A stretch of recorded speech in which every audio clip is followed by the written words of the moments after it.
예수님은 여러분의 이름을 아십니다. 아멘. 예수님은 여러분을 앞서서 가십니다. 아멘. 혼자 서 있다고 생각하면 너무 외로워요. 내 자식, 내 노후, 어떤 것도 외로워요.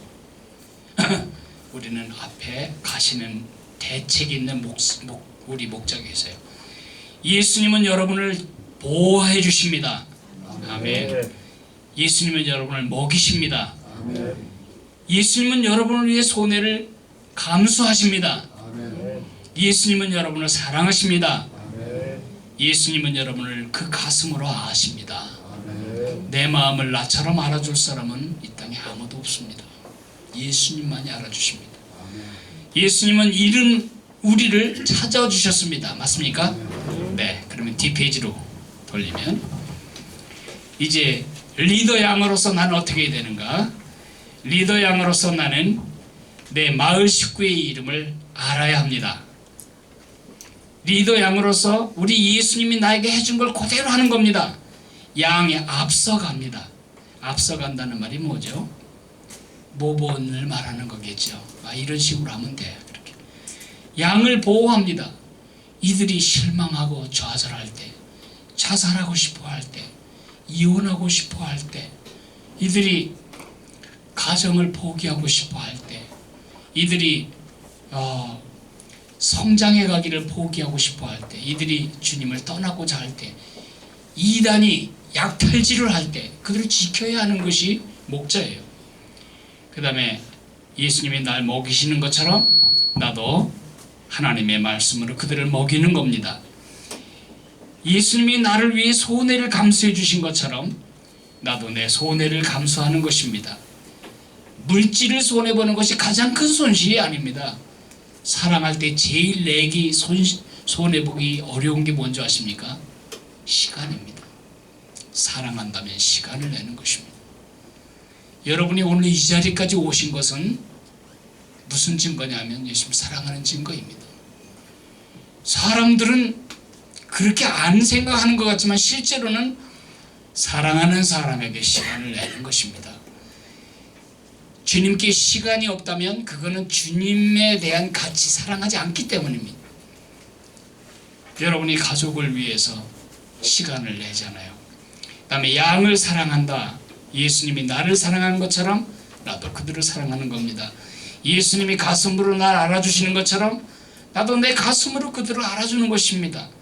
예수님이 이른 나를 찾아주신 것처럼 나도 그들이 길을 잃고 방황할 때, 아니면 꼭 교회 앞에 주님 앞에 와야 할 사람이 지금 헤매고 일이 앞에 쫓기고 있을 때 그들을 찾아다가 무리 가운데 두는 일을 해야 합니다. 이것이 리더 양으로서 여러분의 일입니다. 두 번째, 이제 손으로 갈 차례입니다. 손. 제가 손을 찢으라고 말씀드렸지 입을 찢으라고 말씀 안 드린 건 뭐죠? 목자의 일이라고 하는 것은 입으로 할 수 있지 않다는 겁니다. 말로 되지 않는다는 것입니다. 대학 교수는 입으로 할 수 있습니다. 대학 교수는 말로 가르칠 수 있습니다. 그러나 목자는 그렇게 되지 않습니다.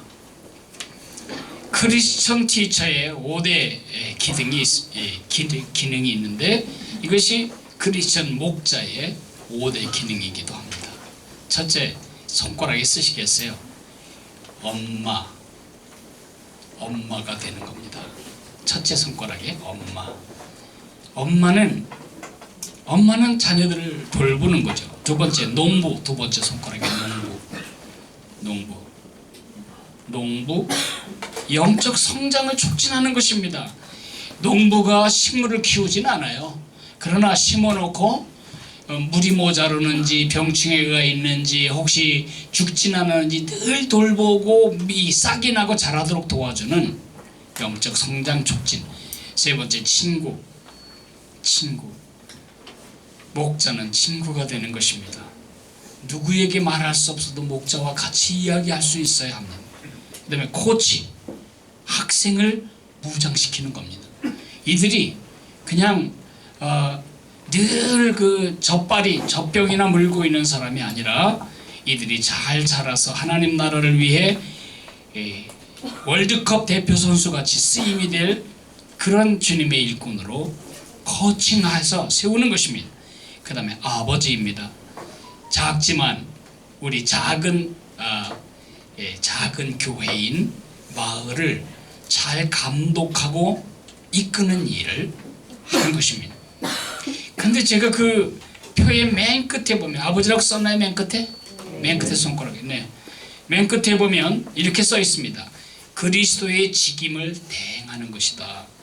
그리스도란 말이 뭐죠? 기름 부음을 받은 사람이라는 뜻이잖아요. 예? 기름 부음을 받았다는 말을 히브리 말로는 메시아라고 하고 그리스어로는 그리스도라고 불러요. 그리스도. 그러면 이스라엘 역사에 있어서 기름 부음을 받은 사람은 세 사람밖에 없어요. 하나는 왕, 두 번째는 제사장, 세 번째는 선지자. 왜 예수님은 기름 부음을 받은 그리스도로 이 땅에 오셔야 했을까요? 왜 예수님은 왕이셔야 했고, 왜 예수님은 제사장이셔야 했고, 왜 예수님은 선지자여야 하셨을까요? 우리 인간이 가지고 있는 세 가지 필요 때문입니다. 지성과 감정과 의지. 이 셋 중에 하나가 고장나면 그 사람은 제대로 갈 수가 없는 겁니다. 엔진에는 내연기관도 있고 전기장치도 있고 연소장치도 있고 동력 전달장치도 있는 것처럼 사람은 하나님을 바로 알고 하나님을 바로 사랑하고 하나님 말씀에 순종하며 살도록 지성과 감성과 의지를 가진 존재로 지음을 받았습니다. 그러나 인간이 타락하면서 지성이 망가지고 감성이 꼬이고 그리고 의지가 망가졌습니다.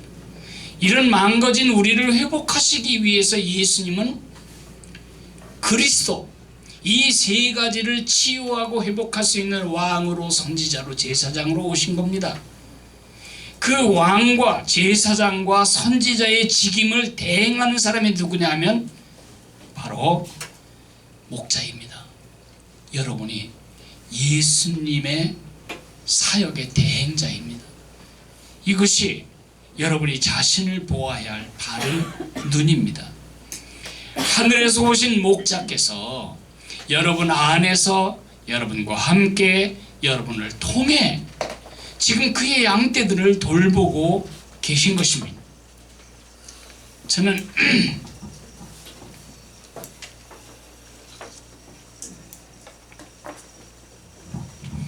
여러분들이 사역이 무슨 의미가 있나 혹시 이렇게 생각하실까봐 말씀드리자면, 우리 세대로 교회 소그룹이 여기까지 유지된 것도 여러분들의 수고였습니다.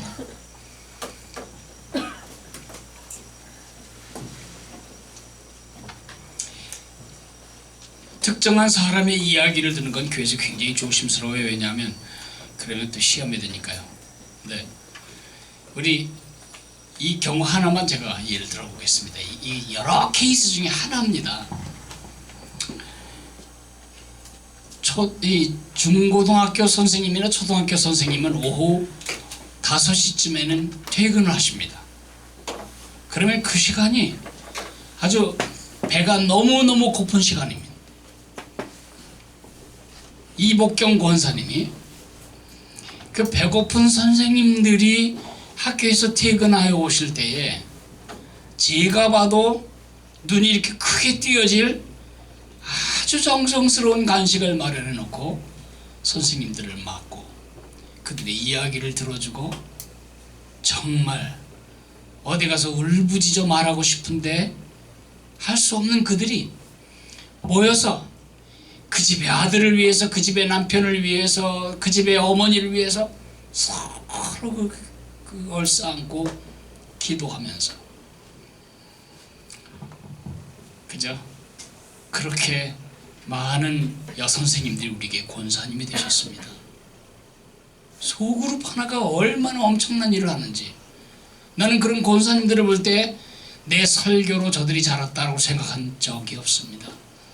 설교는 뭐와 같으냐면 이렇게 불을 튕겨주고 그 뭐라고 할까, 후가시 일본말로 뭐라고 그러지, 이렇게 그 동기를 유발시켜주는 시동을 거는 일을 하지만 차가 제대로 갈 수 있도록 그 조향 장치를 작동하는 것은 소그룹에서 되는 일입니다.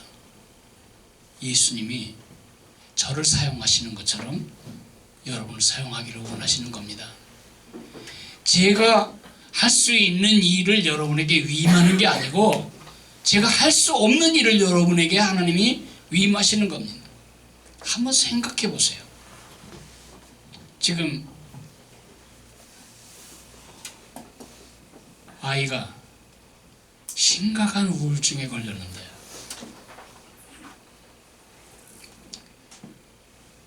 그 아이를 가진 엄마의 마음을 우리 40대 부목사님이 가서 어느 정도나 만져줄 수 있을까요? 아기를 유산했는데 제가 가서 위로하는 말이 얼마나 상투적이게 들릴까요? 그러나 유산을 해본 마을 목자가 가서 그때 그 아픔을 똑같은 아픔을 회상하면서 얼마나 그게 힘든 일인지 나는 안다. 내가 다 경험해 보았다. 다시 일어날 수 있어. 괜찮아. 그렇게 해주는 말하고 어떻게 같겠습니까? 그죠? 사업에 실패를 해본 적이 없는 내가 지금 사업에 실패하고 경제적으로 마구 쫓기고 있는 그 사람에게 가서 해줄 수 있는 것은 성경적인 그저 위로밖에 없지만 실제로 사업 때문에 피가 마르는 사람은 가서 가슴으로 해줄 얘기가 있는 겁니다. 그러니까 여러분은 목사들보다 낮은 단계의 목회자가 아니고 성도들을 실제적으로 돌볼 수 있는 주님의 리더 양으로 부름받은 사람이라는 것을 절대 잊으셔서는 안 됩니다.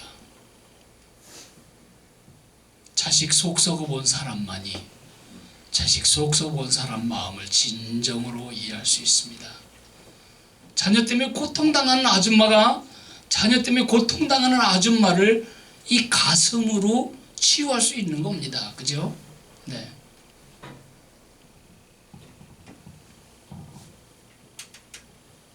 그것이 여러분을 돌보미로 부르신 하나님의 계획입니다.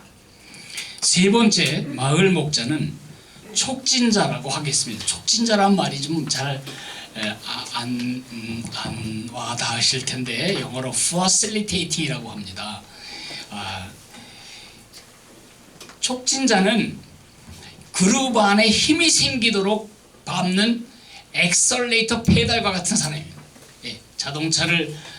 자동차 시동 걸어놓고 가만히 있으면 안 가고 반드시 엑셀러레이터 그 페달을 밟아야 악셀 페달을 밟아야 악셀레다죠. 악셀레다 일본말로 악셀레다를 밟아야 자동차가 나가듯이 그리해야 합니다. 왜냐하면 소그룹이 갖는 치료 및 학습의 효능이 그래야만 최대로 발휘될 수 있기 때문입니다. 여러분 우리 교회에 20년을 제 설교를 들으면 사람들이 생각은 합니다. 바른 기준은 같습니다. 그러나 그 기준대로 사라지지는 못합니다. 그것은 제가 다시 말하지만 그것은 동기를 유발시키는 것에 그것이 그 안에서 제가 지금부터 말할 일은 하나도 일어나지 않을 것입니다. 첫째, 일반화 요소가 여러분 예수 마을에 있습니다. 이게 뭐냐면 남편 잔소리하는 게 이제 보니까 우리 남편만이 아니구나. 우리 여기 우리 형제들 아내 잔소리가 아주 뼈가 마르는 게 나만의 문제가 아니구나. 다 그렇구나. 지금 나가 제일 경제적으로 어려운 줄 알았더니 다들 그렇게 힘들구나. 내가 이 세상에 제일 불행한 여자인 줄 알았는데 이야기를 들어보니까 난 상당히 여백이 많네. 그래도 이렇게 마을 안에서만 그 일이 벌어지지 전체 교회 옆에서는 그 일이 안 벌어져요. 다들 화장하고 앉아서 예쁘게 앉아서 다들 거룩해 보이고 부부싸움도 안 하고 소변도 안 보는 사람들 같잖아요. 예배 드릴 때. 실상은 그렇지 않거든. 삶이라고 하는 게 정말 진창을 그 밟는 병사처럼 지금 막 폐잔병처럼 살다가 오는데 어떻게 그게 그렇게 교양머리 있어만 보이겠어요. 아, 이게 나만의 문제가 아니구나. 제가 아까 말씀드렸던 남자 8구역인데 지금도 남자 8구역 구역장님이라고 저를 부릅니다. 그 장로님들이. 근데 어떻게 그들이 그렇게 힘을 내게 됐죠?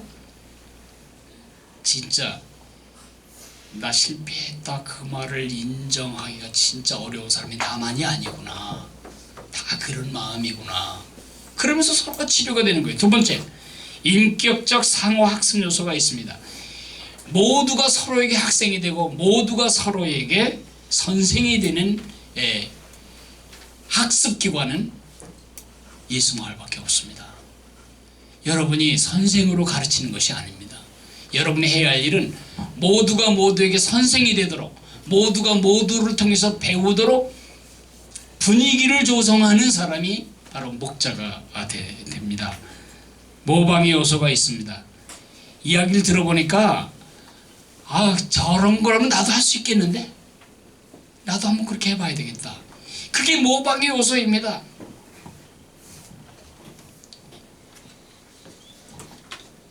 한 장로님이 새벽 기도에 막 비가 오나 눈이 오나 일관성 있게 충성하니까 우리 교회 새벽 기도의 주축이 누군지 아십니까? 장로님들이십니다. 다른 교회하고 많이 달라요. 다른 교회는 권사님들이 주축이에요. 그죠? 우리는 기도하는 아버지들이 계세요. 기도하는 어머니들도 계시지만 아, 나도 저렇게 해야 되겠다. 모방이어서 이게 참 중요해요. 그래서 집을 돌아가 보면 어떤 사람 집에 십자가를 중앙에 붙여놨어. 가보고 아, 나도 저렇게 해야 되겠다. 우리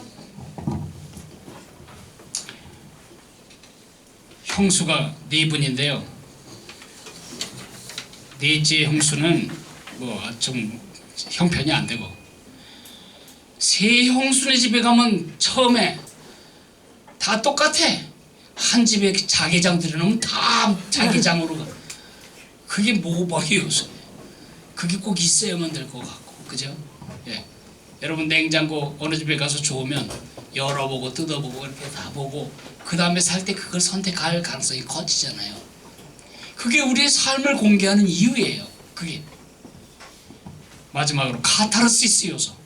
이게 뭐냐면 다 털어놓으니까 속이 시원하다. 그거죠. 속이 시원하다. 제가 중국에서 일하는 김하람 선교사 부인 김성실 선교사를 만났어요. 11시쯤 온 걸로 기억하는데 10시쯤 온 것 같아요. 교회에서 내가 말할 틈도 없어. 혼자 다 얘기해. 막 얘기해. 너무너무 막 그 고생한 얘기, 중국 가가지고 강도에게 당할 뻔한 얘기, 중국 사람들이 추행하려고 한 얘기 막 다 얘기해. 눈물을 글썽이면서 다 얘기해. 내가 다 들었죠. 음식점으로 가는 내내 또 얘기해. 음식점에서 밥 먹는데 계속 먹으면서 얘기해. 그 3시간을 계속 얘기하는 거예요. 끝날 때 이래요. 목사님, 이젠 좀 살 것 같아요. 이젠 내가 친정집에 갈 수 있을 것 같아요. 그렇게 친정에서 반대한 결혼을 했고, 그렇게 친정에서 반대한 선교사로 갔는데 그 얘기를 친정 가서 하겠어요? 어머니 나 진짜 죽겠어요. 그 말 하겠냐고요. 어디 가서 그 말 할 데가 없는 거예요. 근데 제가 그 얘기를 그냥 다 들어줬어요. 그렇게 했구나. 힘들었구나. 이래요. 아, 이제 살 것 같아요. 이 임금님기는 당나귀기 그러면 미치는 거예요. 어디 가서 털어내야 돼요. 근데 어디서 털죠? 커피숍 가서 터는 얘기가 빤하잖아요. 자존심 안 상한 수준 아니에요. 그걸 받아줄 사람이 여러분 중에 어디 있겠어요? 바로 그런 카타르시스가 가능한 마을이 될 때에 우리 마을은 진정한 교회가 되는 것입니다. 두 번째, 모임의 촉진자로서 목자가 할 일. 예수마을 소그룹의 결과를 결정짓는 것은 목자입니다. 그래서 목자가 잘 가르치려고 하는 게 목자가 아니에요. 목자는 제가 지금 말씀드린 그런 일들이 잘 벌어지도록 조성하는 사람. 목자의 인격과 삶의 모본이 가장 중요하다.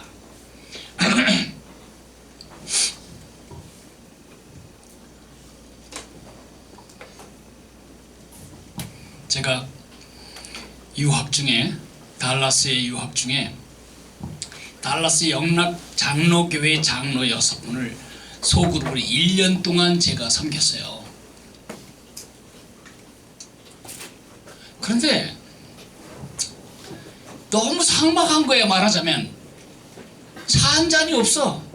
그래서 제가 어떻게 하냐면 유학생이 요만한 아이스박스에다가 과일, 제 아내가 과일 다 잘라서 6인분하고 또 음료수 다 해서 내가 이렇게 들고 가서 다 나눠드리면 막 맛있다고 쩝쩝거리고 잘 잡수죠. 근데 내 마음속에 이거 진짜 해도 너무하네. 내가 한 10번 했으면 그래도 한 번은 뭐가 하겠다고 그래야 되잖아요.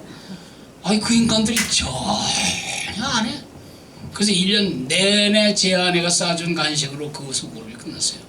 그때 내 마음에 아니 가난한 유학생이 와서 이렇게 하는데 사업하는 장로인지 그거 하나 못하나 이런 마음에 조금 마음에